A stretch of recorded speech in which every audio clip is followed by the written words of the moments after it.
right, here we go. Just need to bring up my notes. Good morning, everyone. Good afternoon, good evening, wherever you are jumping on board from. I'm really excited to be here. I'd love to know where you are and to make sure that my sound is working. So if you are joining me live, if you could let me know, that'd be really handy. And if you are here for the after party, just pop a hashtag after party, because the more you engage, the more you learn. And we want to make sure that you are walking away from these trainings with something tangible and something that you can go and implement into your business. So I'd love for you to show up how we would want to show up in a classroom. All right, just getting my notes, closing all the things I don't need. I'm just going to check my phone to make sure that it's all coming through loud and clear.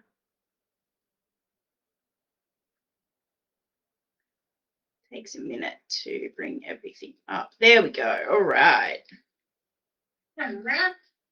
Yes, you can hear me. Beautiful. All right. Hello, lovely ladies. Welcome to another week of the Ambitious Female Entrepreneur Group and some of the free trainings that we're sharing around building your own virtual assistant business. It also applies if you are if you are looking to be a freelancer or a coach, or, you know, like, it's all same really. The label really isn't that important.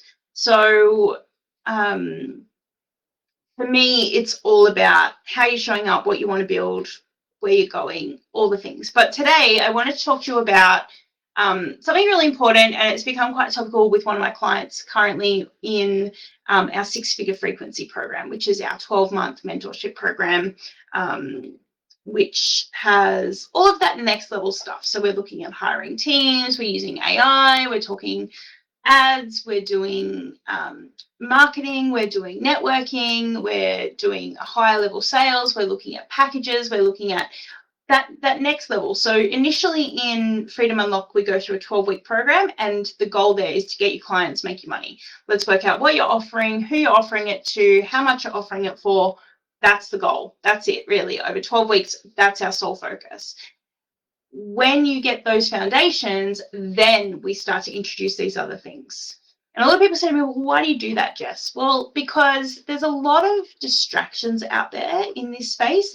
It can really take you away from what's important. And the important thing in that first 12 weeks is, let's generate you an income. Let's make sure that your business idea is viable. And sorry, the office manager is just making sure that I'm working hard today. Make sure that your business idea is viable, that the niche is accurate, that you are targeting the right people at the right time for the right reasons, and that they're happy to pay you for that. So that's what we do in Freedom Unlocked. And as I said, then you go into the next program, which is six-figure frequency. There's some really exciting things happening in that space. I can't tag anyone this morning for some reason. Coming into next year, looking at, you know, we'll be adding in a retreat at the end of next year. We'll be doing really great planning sessions. I mean, we do business planning now as it is. I'm about to launch a workshop in the next few weeks for December. So you actually have your plan before January, and you hit the ground running into the new year in January. Not planning in January, starting February, because you already lose 2 months, and then it's a bit of a freak out moment, right? So that's really, really important. All right, so I'm going to dive straight in. So I want to talk about why being booked out isn't the finish line. And this has been really topical, like I said, with one of my clients this week, where she's booked out. You look at her calendar, it's completely full. She's working with clients in an hourly rate capacity. That's what she chose to do. And within that, so now it's still a time for money exchange. And she said to me, Jess, I feel like I've traded my corporate job for another job, but I kind of get to choose who I work with. And they're different clients, but it's feeling like I've just got another job. And these guys are my bosses, which totally makes sense, because you log in, you log out, you report to them. It's all about how long did you work for. There can be some micromanaging in that space. And so we really started talking yesterday about, well, what does this actually look like? And it's funny because then I had a separate conversation with someone else who said the same thing. She was so busy working in her business with the clients full time. A client's just given notice and she's like, but I haven't had any time to market, so therefore I don't have anyone in my pipeline. It's a really important balance between the two of still being able to work in the business as well as working on the business. And you'll hear this quite a lot. And it's really about, above the line and below the line thinking, or above the line and below the line tasks. These are very common coaching strategies and examples where what you do will dictate, like your input will dictate your output. So, I've been there, I was there, I started my process, I went through, I found my clients. It was really funny actually, and I was only reflecting on this last week, is that I worked in the corporate space. I was a sales rep for many years, and I had a client base of about 300 businesses when I worked for Coca-Cola, similar to Wrigley. Actually, Coca-Cola, I probably only had about 100, but Wrigley, I definitely had a couple of hundred. Real Pet Food, I looked after Woolworths, but that was a little bit different. But I looked after all the different distribution centers, making sure all the pet food got delivered. And so when I started my business, I remember thinking, right, man, I've got a huge hill to climb. I need 300 clients. I'd always worked with these large conglomerate organizations that had hundreds of clients. So naturally, when I started my business, it's like, okay, well, that's what I need too. And so then I got my first client, and I got my fourth client, and I got my 8th client, and then I got my 10th client, and I was completely booked out and pretty stressed because I had all this work coming out my ears. It was trading time for money again. I didn't have boundaries in place. I didn't have, I was offering retainers that I was just so happy to get a $2,000 payment up front, but I didn't have an expiry date on them, for example. So they could use those hours between now and the year 2030. So all of these learnings for me was like, okay, so what does this actually look like? So we set better boundaries. I realized I didn't need 300 clients. I needed probably 4 or 5 at most, that had a reoccurring retainer that I could work with, that I loved working with, or I could package into set outcomes, which is where my social media business really started to take off, because I could then start charging for an outcome, not an hourly rate. And it allowed me to have retainer clients. So they pay every month without fail, 30-day notice period, so that if someone was leaving, I knew in advance, and I could really push that go button in my marketing and really start reaching out to people and get more work.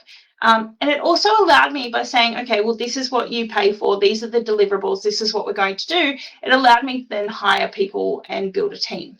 So I guess that's really what I wanted to share with you today, ultimately, is sometimes being booked out isn't the goal. And this is where a lot of people I see hit their glass ceiling of like, okay, well, now I've traded all of my 40 hours a week for money and I can't go any higher. I can't make any more. And now I have a job. Ultimately, versus, well, what else could I offer? How could I offer things differently? Speaking to a lady yesterday, she's working with a couple of different businesses, similar line, that she was saying that, sorry, I'm just trying to recall the conversation where I was going with this. We were talking about how she doesn't know what to package based on the services she was offering. So she would just wing it. Like, she could just put it together and then say that it took, say it's, 10 hours worth, but then if it took her 20 hours, then she learns and knows for next time. I would not recommend that. That's not what packaging is about. Packaging is about knowing what you offer, knowing what the problem is, knowing what the outcome is, and knowing what the pain point is for your client. So, for example, social media management can take me about 5-6 hours a month to create 12 posts. And the more you get to know the client, the faster you become. That includes creating graphics and scheduling the content, okay? So 6 hours of my time, let's say at $100 an hour, it's $600. Pretty reasonable amount for social media management. And so then I look at that and go, okay, well, that's what I want to charge, $600 an hour. But what does it mean to that client? What do I give back to that client in those 6 hours? So what can they do with that time? A lot of my clients are like, great, I can go and chase quotes. I can go and chase clients. I can deliver. I can develop something new, and they might charge $150 an hour. So all of a sudden, it's worth more to that person. It solves their problem. They know that they need to be on social media. They know that they get left behind. If they don't, they know that they have to keep up with the trends and the marketing. And so they can continually have a brand presence and brand awareness in their business. So that's where I'm going, okay, well, if that's the case and it saves you that extra time, I'm going to price it at $750 a month. How does that sound? And they go, yep, great, perfect, sign on the dotted line. Awesome. So all of a sudden I've got a $150 buffer. Then I go through and I look at what I do as part of this process. So mind you, I have done this process time and time again before. I was offering it at an hourly rate. Now I look at it and go, okay, well, what's the value? So we have to create graphics, we have to create content, we have to, and back in my day when we first started, there wasn't all of, AI and all those sorts of things. And yes, there's pros and cons, but it can give you a really great starting point and some really great content ideas for you then to create the content if that's the way you want to go. But I look at it and go, okay, well, I need storytelling from the client. I need them to give me some photos potentially. I ask them for information from their clients and set up the systems such as, WhatsApp. I've got clients who just do voice notes and say, hey, this is what happened this week. This is what we're working on. We meet once a month. All of that has to be included. So I go through and I go, okay, well, do I need to be the one doing the graphics? Not necessarily. Do I want to be the one doing the content? Yes, I do. So I write the content and then I might look for a graphic designer. That's then where my options come in. So do I have a onshore graphic designer or do I have an offshore graphic designer? If I'm charging $100 an hour and an offshore graphic designer costs me $15 an hour, then I have that gap. And I then know, okay, so out of the 6 hours of my time, probably an hour and a half of that is going to be graphic design. That's what I can expect. So instead of it being $150 cost, it becomes, what did I say, $10? So let's say $15 an hour instead of, the 150. And then the gap is your profit. Okay, so this is why it's so important that this isn't the end. This is really just the beginning. And so then we start to look at how we structure the business and manage it in such a way. There needs to be enough cream in there that you're making money. There needs to be enough in there that it covers the systems that you use, that it covers the subscriptions that you have, that it covers your tax and your super and your pay. It needs to be there and it needs to deliver enough that, maybe you need an admin assistant to help with the emails and managing client expectations. Or maybe you need a CRM that can manage these automations, such as the one that we offer, which is a version of Go High Level. And you can set up automations that say, hey, Mr. Client, every week, can you please send me this? And so then you don't have to worry about that. So again, it's about working smarter, not harder. What are the things in your day-to-day, in how you're running your business and how you're servicing your clients that you might be able to look at packaging? But I cannot stress enough, do not guess. Guessing is a sure way for you to fail and for it to not go well, and then you start resenting the business. And then it develops, I'm totally going off on a tangent, but it also then develops this whole endless stream of negative self-talk. Oh, I'm so stupid. I shouldn't have, tried to do a package. It didn't work. What was I thinking? 10 hours when it took me 20. Then I only got half the pay. Then, I don't like that client because that's what they expect from me. We don't want that. That's what we're trying to avoid. So how can you cement this? 1, look at what you're currently doing and how you could package it. 2, talk to the clients and understand what their needs are. Maybe you're doing 50% of a job and there's another 50% that could have a really big impact of their business. So for example, as my business grew and developed, I realized, okay, great. So we've got this social media plan in place. We're building all this content. We're bringing in leads. They're bringing up brand awareness. And then nothing was happening on the other side. People were signing up for the freebies. And then for my clients, there was no email newsletter going out. There was no email sequence going out. No one was picking up the call and calling these people to say, hey, I saw you wanted a free quote. Nothing. So then it developed this whole ecosystem for my business that I was like, right, this social media piece is just the beginning of their client journey. Let's look at the rest of it. Let's do an audit. Let's see where this lands. And that's how I really came into the consulting and coaching space. It's like, okay, but we've solved one problem. What's the next problem? What does this look like? Similarly, in the VA space, the first problem is, how do I find clients? How do I charge? What do I offer? They're the first three things. Okay, great. We fix those things. Now you've got clients. What's the next problem? I don't have anywhere to organize it. Great. Well, here's a CRM. What's the next problem? I need to automate. I need different systems. I need to hire someone. Great. Then you go into six-figure frequency. What does this look like for your business? What is your client journey? When you solve one problem, what is the next challenge that occurs that you could then offer the next stage for you to support them? I'd love to know if I'm making any sense, because I get really passionate around this and it gets me really, really excited. So, cool. So we've talked a little bit about this. We've talked a bit about boundaries. We've talked a bit about mindset in this space. I'm not going to ramble on for ages around this. I've really talked about these couple of clients that I'm seeing at the moment and where we're helping and what this could look like. So ultimately, for me right now, if you are fully booked, you have a full client load, you have no time to market, you have no time to figure out what's next, you're scrambling, you're just working on the business and not in the business, you're the type of person I want to talk to about this, because we can change it. You did not start your own business to have another job. You started your business to have freedom and flexibility. And again, this lady I talked to yesterday, she's got 2 young kids, and she is feeling like she wants to throw in the towel or go back to corporate and see what they've got. But the reality is they're just not that flexible. They're not interested. They want what they want. They want their money's worth.